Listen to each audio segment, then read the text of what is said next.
სოლიდარობა და თავისუფლება მზია ამაღლობელს ამ სახელწოდებით საპროტესტო აქცია ამ წუთებში მიმდინარეობს საქართველოს პარლამენტის უკანა შესასვლელთან, სადაც შეკრებილნი არიან გამოცემების ნებგადაცემისა და ბათუმელების დამფუძნებლის ჟურნალისტის მზია ამაღლობლის კოლეგები, მეგობრები და ასევე ის პირები, რომლებიც აპროტესტებენ მის დაკავებას. უკვე მე-11 დღეა საქართველოს მასშტაბით არ წყდება მედიის წარმომადგენლების საპროტესტო აქციები, როგორც თბილისში, ასევე ბათუმში, ასევე ქალაქის სხვადასხვა რეგიონში. გუშინის საპროტესტო აქცია ასევე გაიმართა ქვეყნის ფარგლებს გარეთ მედიის წარმომადგენლების მიერ ამერიკის შეერთებულ შტატებში. ცოტა ხნის წინ ასევე ცნობილი გახდა, რომ ქუთაისის სააპელაციო სასამართლომ არ მიიღო წარმოებაში საჩივარი, რომელიც შეიტანეს მზია ამაღლობლის კოლეგებმა და ამ გადაწყვეტილებით ძალაში დარჩა ბათუმის საქალაქო სასამართლოს 14 იანვრის გადაწყვეტილება, რომლის მიხედვითაც მზია ამაღლობელს წინასწარი პატიმრობის სახით აქვს ორთვიანი პატიმრობა შეფარდებული. ამ გადაწყვეტილებას ბუნებრივია აპროტესტებენ აქ შეკრებილი მოქალაქეები.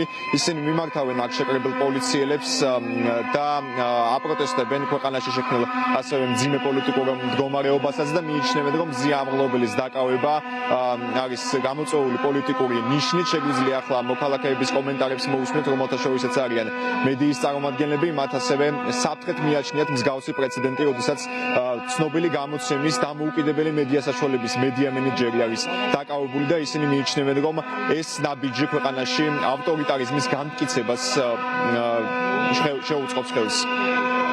ჩვენ უკვე ვართ დიქტატურაში, ვცხოვრობთ ქვეყანაში, ისე დიქტატურაში, სადაც მედია მენეჯერი წმინდად მისი საქმიანობის გამო და არავითარი სხვა მიზეზი აქ არ არსებობს, დღეს ზის ციხეში და მის გამოშვებას რეჟიმი არ აპირებს.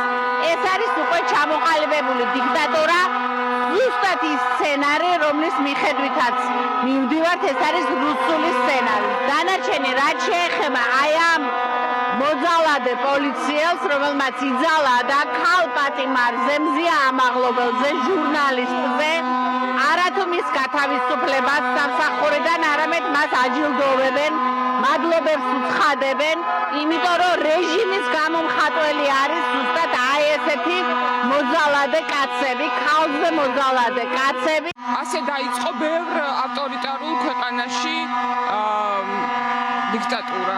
ჟურნალისტის დაკავება და მისი ციხეში გაშვება იმის გამო, რომ შეურაცხყოფაზე ქონდა ბუნებრივი რეაქცია, არის ქვეყანაში დიქტატურის დამყარების ნიშანი. ამაზე მოусმინეთ ბელარუს ჟურნალისტებს და რუსებს და იგივე შეცდომა ჩვენ არ უნდა დაუშვათ.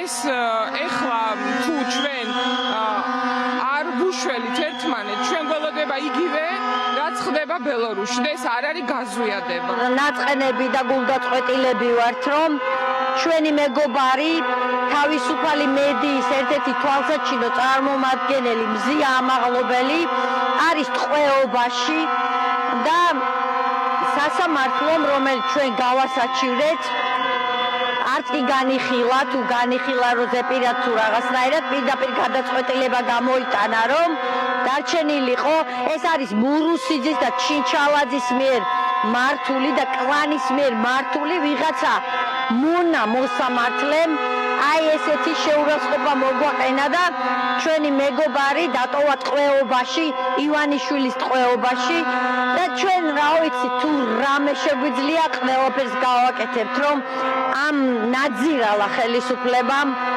გადაიხადოს პოლიტიკური ფასი იმისთვის, რომ მას ყავს აი ამ საუკუნეში, აი ამ ეპოქაში მას ყავს ტყვეები. ამ 11 დღის განმავლობაში მზია ამაღლობელის დაკავებას არაერთი საერთაშორისო ორგანიზაცია გამოეხმაურა, მათ შორის არის ჟურნალისტთა დაცვის კომიტეტი, რომელიც მოუწოდებს საგამოძიებო სტრუქტურებს, რომ გამოიკლიონ ხომ არ არის დაკავშირებული მზია ამაღლობელის პატიმრობა მის ჟურნალისტურ საქმიანობასთან. როგორც ცნობილია, მზია ამაღლობელი დაკავების დღიდან შიმშილობს და მხოლოდ წყალს იღებს.